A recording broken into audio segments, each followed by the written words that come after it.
Welcome back to Independent Blazers. I'm Dan, I'm Joe. and today we're going to talk about the election results. Yes, as in the November 2024 elections. But before we do, Joe? Please, folks, like, subscribe, share, bang the notification button. It helps helps the algorithm, so you can see our videos, see us pops up. It helps you. It helps your friends. Please follow us on X, formerly known as Twitter, for bonus content. And Dan, what are we talking about today? I already told you, but fine, I'll repeat myself. We're talking about the election results. Now, Trump won, and regardless of who wins, I congratulate the winner. I am not one to say, oh, not my president. No, look, Trump winning, then he's the president of the United States. If it was Kamala who'd won, I would say she's the president of the United States. It's not always about whether you like them or not. They still hold the title of president, regardless. And okay, I'll admit something. I'm not really surprised that Trump won. Just like I was not. Well, I was in 2016, but for a different reason. Joe, what are your thoughts? Well, I think it's the greatest political comeback in history, is what I think. And the people out there are going to think, oh, you're being biased. No, I am not. If you would have told me on January 7th, 2021, that January 6th, when some of his supporters went to the Capitol that day, and look, they put, whether it's fair or not, that was on Trump. It was his supporters. So I would have said, look, this dude is politically dead. He's radioactive. He's done. He's gone. Here we are. And so that was on his orders. Because some people have denied that was on his orders. That's debatable. But what I'm trying to say is this: you can debate that point. But he gave the speech that day. He did say peaceful and patriotic, yes, but the fact is Donald Trump did not concede the election. That's why January 6th gets tied to him. And again, there's other reasons. I'm not going to get into that right now. We can do another video on that. But the fact of the matter is this: he won the election. They thought he was going to be politically dead. He won. Not only did he win, he won 312 electoral college votes. He won all 7 swing states. And as of this recording, he won the popular vote by over 4 million votes. Yeah. And that's it. This time around, I thought of the chance of him making a political comeback because I remember the story of Grover Cleveland. He did that as well. He, maybe not to the same extent, but he was elected. He lost the re-election, but then he tried again and got re-elected. But for Trump, I believe among the reasons why he won was because of who they chose. For one thing, Joe Biden, when he was president, he was a terrible president in my opinion, and a lot of people's opinion. And Kamala wasn't great either. And okay, Joe, this is just my opinion, but among the reasons I was originally for Obama back in 2008 was because he was supposed to bring about change. Hope and change. Well, right, but that did not come. Obama's policies were so similar to Bush's policies, so to say I was disappointed would be an understatement. Now, Trump, I didn't vote for him in 2016. And I just thought, oh yeah, right, it's going to be rigged. I thought that, okay? I thought Hillary's going to win, obviously, because she's part of the system, and it's just some political show, some Hollywood stunt. I was wrong. When Trump won in 2016, I was shocked. How about you? Oh, I was definitely shocked in 2016. But if you look, the guy's had indictments hanging over his head. The guy has been impeached twice. They tried to impeach him twice. The guy has been shot at. They tried 2 assassination attempts. I've never seen nothing like this. And people either like Trump or hate Trump.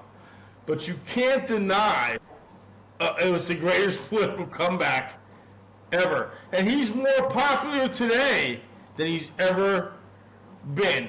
And at the end of the day, Frank Luntz said, I was watching, as you know, getting ready for this video, I was watching Australia 60 Minutes.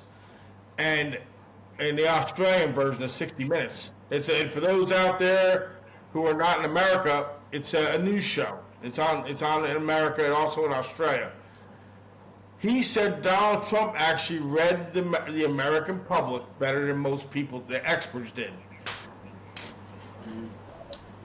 Yeah, by the way, I can't say I agree with you that you either gotta love or like or hate him because, you know, as for his policy, okay, I don't like his character at all, but some of his policies I definitely like, and some I definitely dislike. Some of his policies I thought were terrific, and some I thought were just plain awful.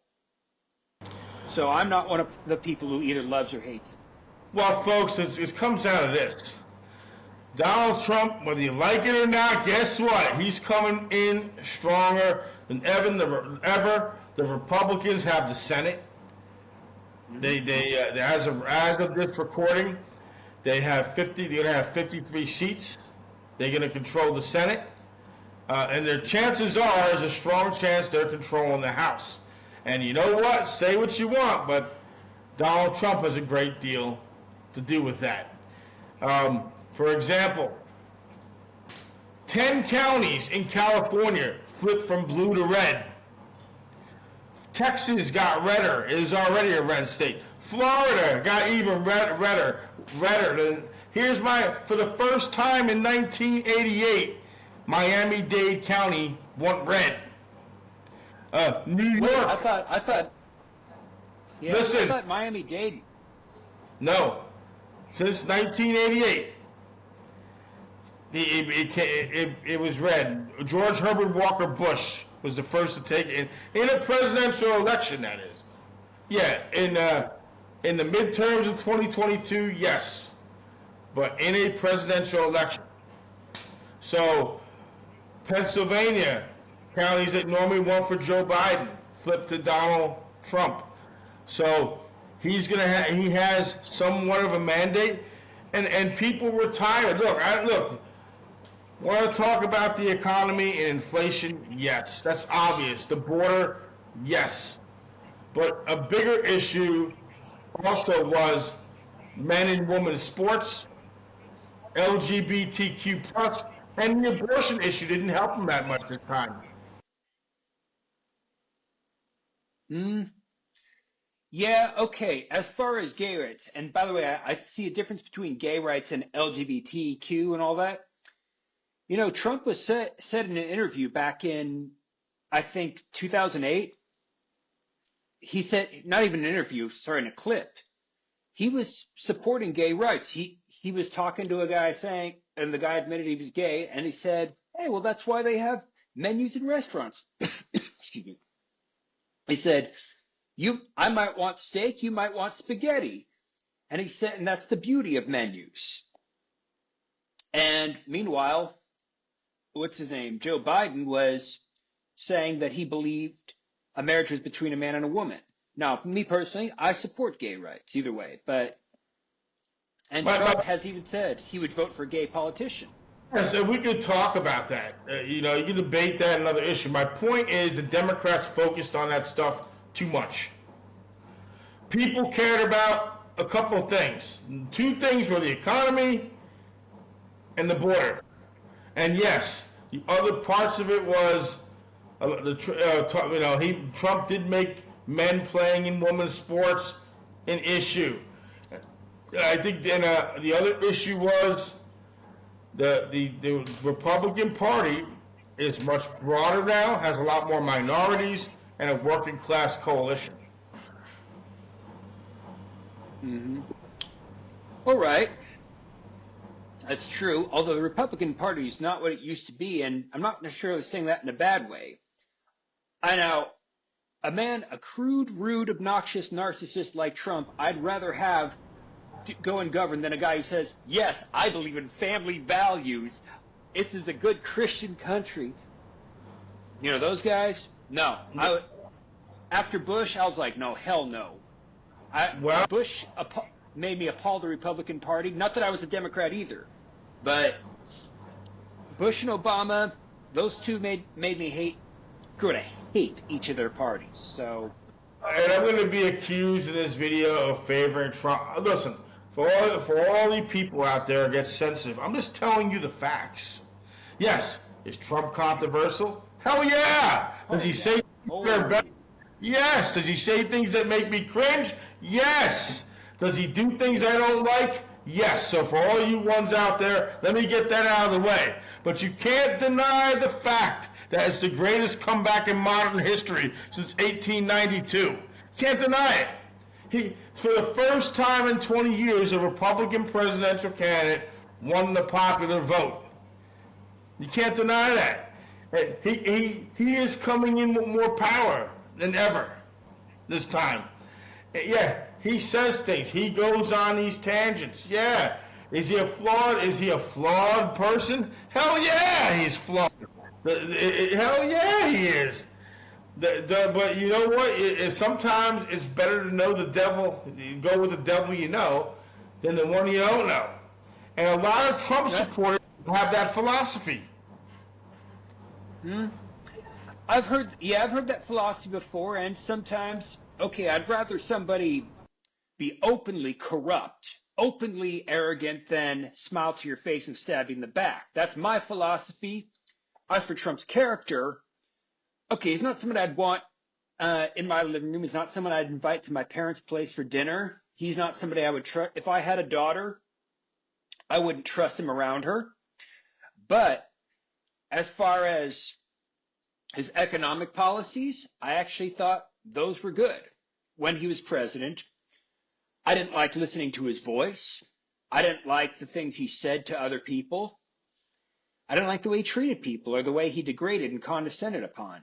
But when I'd see the numbers, I have to admit, and I saw safety and I saw less war. That part I did like. Where'd you go, Joe?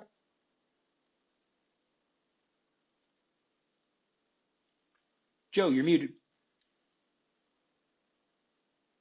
All right. Think Joe. Oh. Yeah, I did that on purpose. I want to make sure you can speak clear. The folks can hear you. All right. Sure. This article, Chris Christie is a big Trump critic. He used to like Trump, then he didn't like him. And let's see what Chris Christie has to say right here. Now, look at that first sentence right there. Former New Jersey governor said he agrees with Richie Torres. The far left helped propel. Yeah, I fully agree with that. The far left helped elect Trump to victory. And I'll tell you, because they tried to censor Trump. They tried to not only Trump himself, but Trump supporters. Did you see that Joe? Did you see that clip with Alexa where he asked, why should I vote for Kamala? And Alexa answered with great details and said, why should I vote for Trump? They said, I'm sorry, we can't give that political information or something of that nature. Did you see that? I saw it. It was going around. And basically, the legacy media, a lot of people are starting to turn them off, the mainstream media. If you notice, Trump's strategy was going to podcasts like Joe Rogan and all these other podcasts. And it really worked. And I'm telling you, Donald Trump focused on getting disgruntled males to the polls. A lot of men feel like they're being left behind. And Donald Trump focused on that. And I think where Kamala Harris, the vice president, she really put her eggs in women going to the polls. She thought that demographic can make up the difference. But more women voted for Donald Trump. Dude, he got the most African American votes since like 48 years. Hispanics, he beat out George W. Bush. He did better in Hispanics by 14 points. Now, this article by Chris Christie here, Kamala Harris is for they, them, and Donald Trump is for us. If you look at that right here, Chris Christie's 100% right in that point.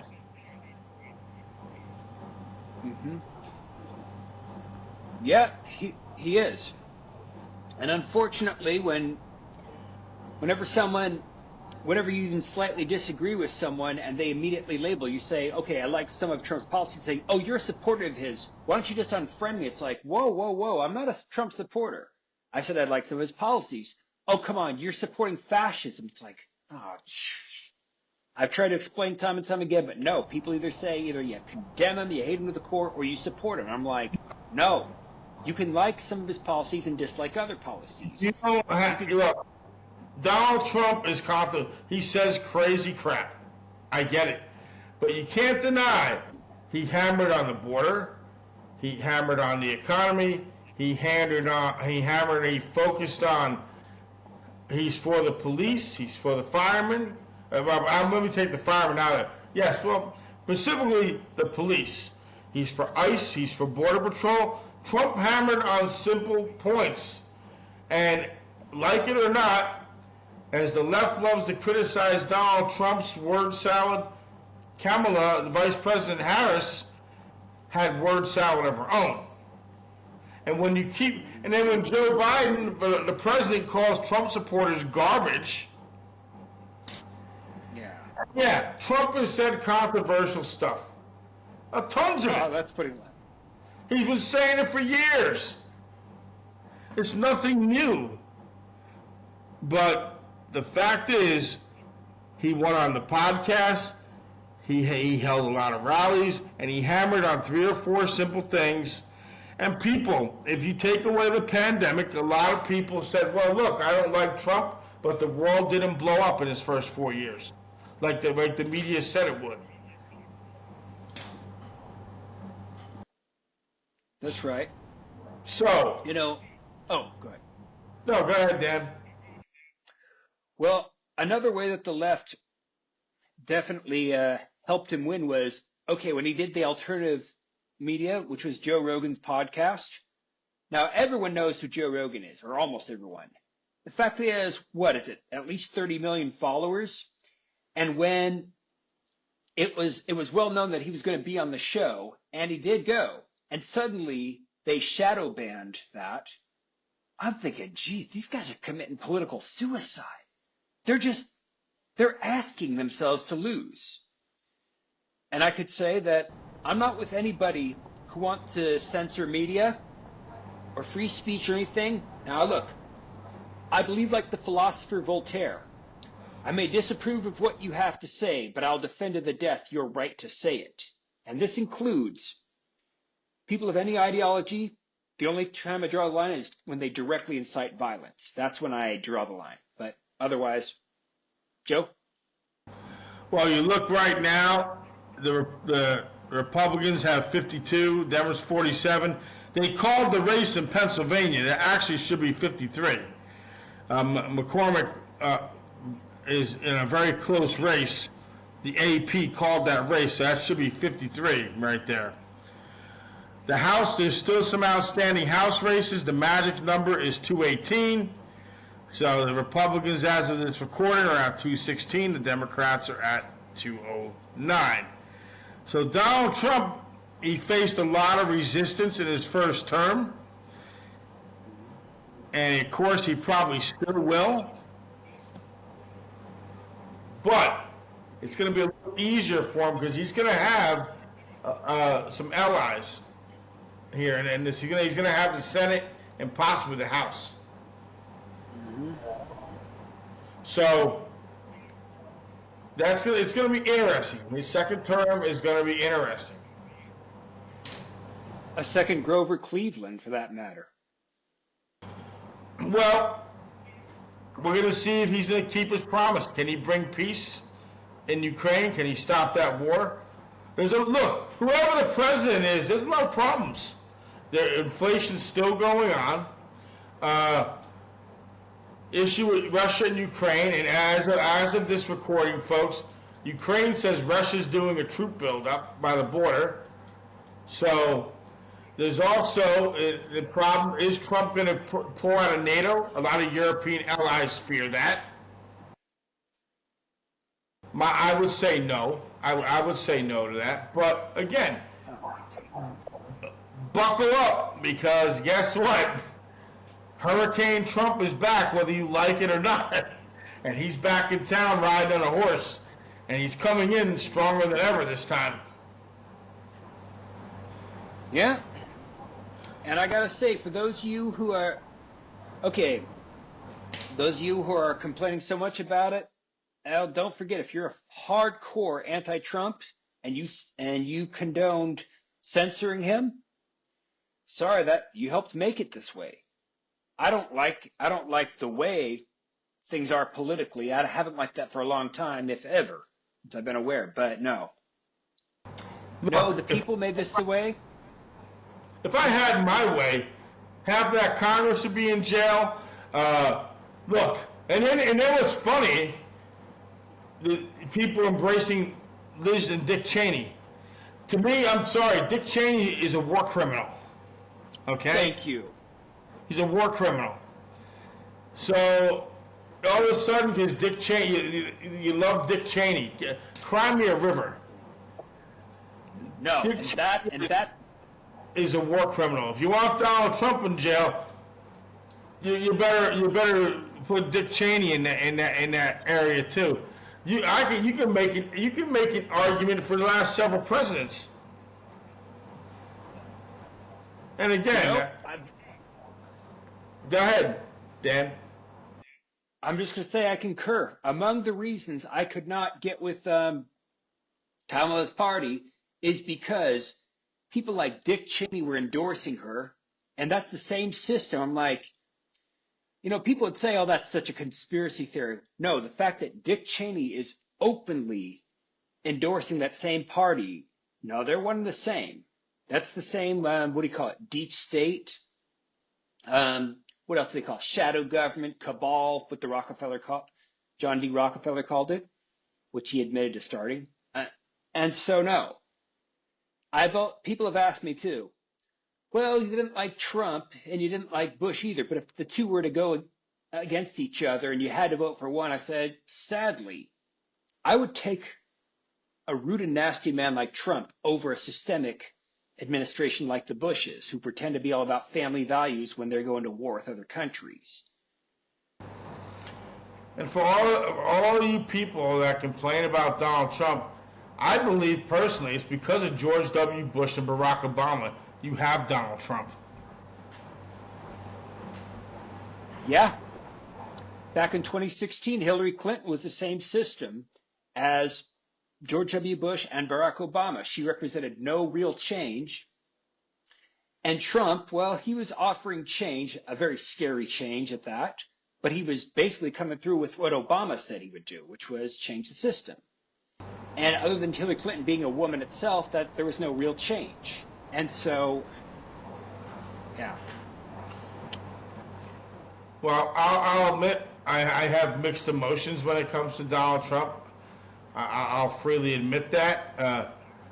And I'll tell you people, yeah, I lean to the right on a lot of stuff, and I'm libertarian in others. So for all you people who try to put me in a box, yeah, when it comes to taxes, I am Republican, 110%. I do think we ought to have a common sense border policy. That's common sense. I do want to have a strong military as my background, but I think on these social issues, we should be like libertarians. I don't think it's our business to legislate morality. It just doesn't work. I don't think the government should be involved in marriage. I don't think the government should be involved in a lot of things for you folks out there. So these are examples. I am for Social Security and Medicare. I'm not for taking that away. So, for you who message me, don't try to pigeonhole me because you don't know me. Like I have people say, you just favor Republicans. I think a lot of Republicans should probably be in jail too. I think a lot of Congress is insider trading. We can go on and on. But the fact of the matter is this. Donald Trump won the election, and like it or not, guess what, folks? He's your president. If you're an American citizen, he's your president. That's right. Yeah, Joe, I concur with you on a lot of things. Okay, both Democrats and Republicans in Congress, in the Senate, and all, I would put a good chunk of them in jail. And also, as far as libertarian values or Republican, I admit the ways I lean more to the right is when it comes to economics, economic systems. When it comes to security, I would definitely be more labeled as right wing. When it comes to personal liberties, look, I definitely support gender equality, racial equality. I support gay rights, and I believe people should have a right to wear whatever they want. And so, and the fact that people have told me I'm a liberal for believing in basic human rights, I'm like, just for seeing people as equals, that doesn't make me a liberal. That just makes me a person who believes in humanitarianism. Well, maybe one day we'll do what we believe going down the line, and people can make their own judgment. But the fact is, this is the greatest political comeback in modern history. Hardly anyone would have been able to pull this off. So, nearly, as of this video, I believe 74 million people have voted for him. I think 70 million for her, 69 or 70. I have to go double check that number. But Donald Trump is the 47th president of the United States. And at high noon, January 20th, some people are going to love it. Some people are going to hate it. Guess what? He's the 47th president. Dan? Well, that's all I have to say for today. Joe? Well, that's all I have, and I'm not going to be one of these people saying, not my president. He is my president, just like Joe Biden was my president, just like Barack Obama was my president, George W. Bush. And believe me, again, I hear this bull crap all the time. Well, you seem like you're a Republican in the videos. Look, I think George W. Bush ruined the Republican Party. So, for those of you who think I don't criticize the Republicans, here, you don't know what the hell you're talking about. You really Trust don't. Me, folks, trust me, folks. He criticized the Republicans plenty. And don't worry, I'm not a Democrat either. Just because I differ from Joe on some issues, I'm definitely not a Democrat or even what they call a liberal, at least not by today's standards. So, no. Yeah. Joe's not a Republican. I'm not a Democrat. We're both independent thinkers. Hence the name, Independent Blazers. And we want you all to do the same. So, folks, we love to hear from you. Yeah, we're getting passionate because we want this channel to be passionate. So we're going back to the roots of this channel, why we started. So feel free to comment, be respectful. If you disagree, fine. We don't block people. We're not going to suppress your free speech. And, the only way we would do that if you try to threaten somebody or you're totally out of control and criticize, then we may delete it. But look, if you love Vice President Harris, you're welcome to come here. If you love Donald Trump, you're welcome to this channel. If you're indifferent, maybe you love the independent candidate, Oliver. Maybe you love Jill Stein. You're welcome here. And if you hate them both, you're welcome to come here and share your thoughts. That's right. And with that being said, wherever you're at in the world, have a great day, great night, and Dan, please like, subscribe, share, bang that notification bell as it helps the algorithm. It helps us, and hopefully it helps you too. Also, please follow us on X, formerly known as Twitter. And in the meantime, grab your independent mind and blaze.